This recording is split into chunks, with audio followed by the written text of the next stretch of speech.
They've got to get mobilized. And your point is right, that really successful revolutions happen, and real momentum happens by many tens of thousands of little things happening.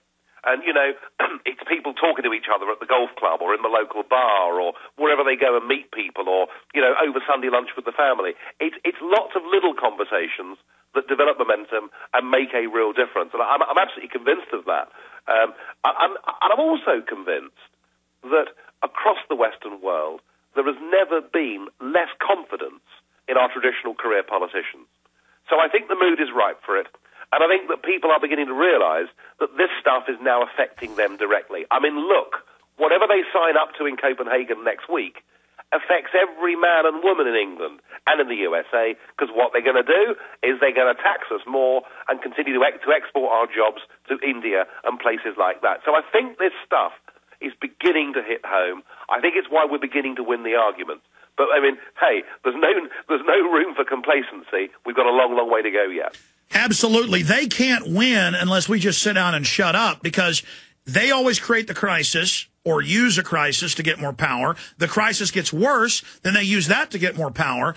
If we just point out that they are the main progenitors of our deindustrialization, the dependency, the welfare, the open borders, all the problems, there's no way they can stand if we just stand up like the little boy saying the emperor is wearing no clothes.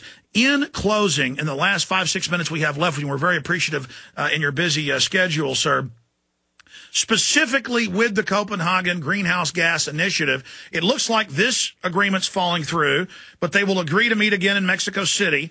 And Obama has said, I don't care if Senate won't ratify, I'm going to implement through the bureaucracy. Same thing Gordon Brown and Tony Blair have done with EU expansion. How do you counter the lawlessness of the bureaucracies, of the prime ministers, of the presidents, and their bureaucracies who don't care even when the elected bodies do the right thing? I'm afraid, I remember very well when Obama was elected, and it was seen in England like the second coming of the Lord. All the media, wasn't it wonderful? And I was on a big TV show, and I was asked my opinion.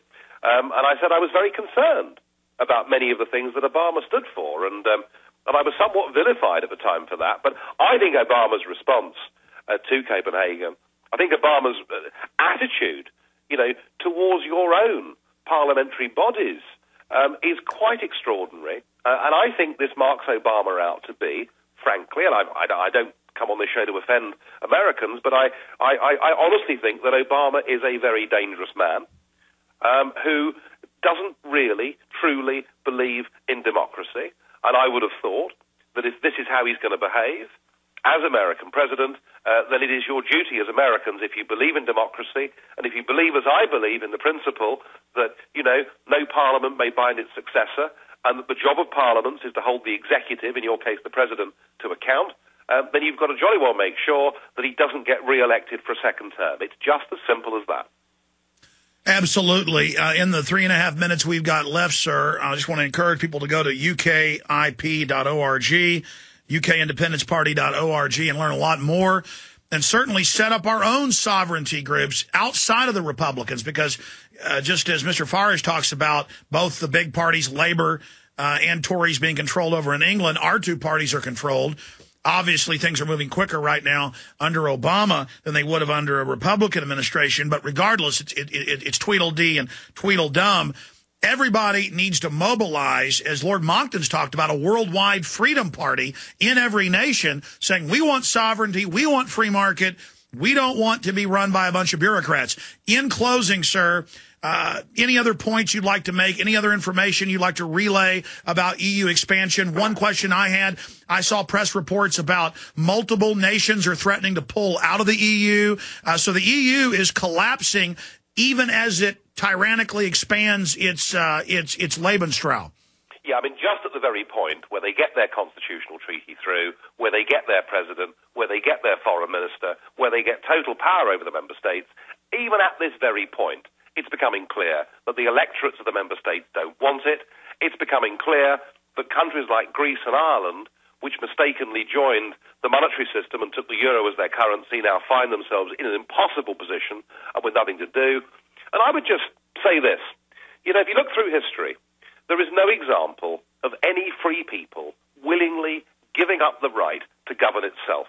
And yet what has happened to us in England is we have been betrayed by Labour and Conservative politicians successively over the last 40 years, to the point where our Parliament has become nothing more than a charade. And I will go on fighting, and I will go on standing up, because I believe that the best people to govern Britain are the British people themselves, and I want my 4 kids to grow up in a country that they can call their own. And I believe this is a great historic battle, and we are going to win this battle.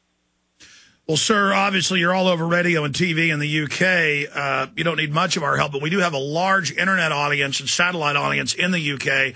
Specifically, there's a lot of folks probably never got involved in politics, but they're now. How can people help you get elected to the UK Parliament?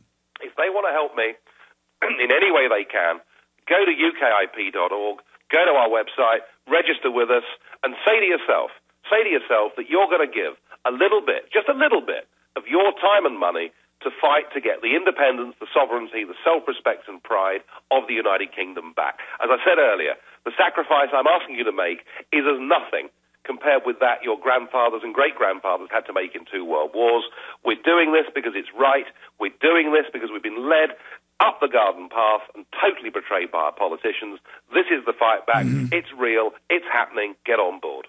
Well, it was Cicero who said that, to paraphrase, the enemy that comes to your gate openly with their banners is not the real threat. It's the traitor within who knows your language, who knows your customs. And so, again, whereas machine guns firing at our ancestors was a terrible thing, and they were very noble to fight, it's this creeping death that's so hard to deal with.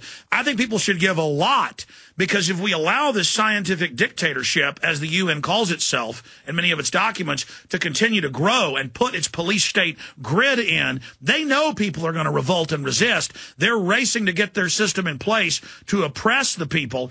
And thanks to leaders like yourself, Nigel Farage, the UK member of the EU Parliament, we have a fighting chance, because we know you there in Airstrip 1 are on the front lines against Europe, who is setting up this planetary world government, this dictatorship. So, again, ukip.org. Let me say bye to you during the break, and we'll let you go, sir. But thank you very much for spending time with us. Thank you. Not at all. Not at all. Extremely powerful. ukip.org. Get behind this fight as we're allied against the New World Order.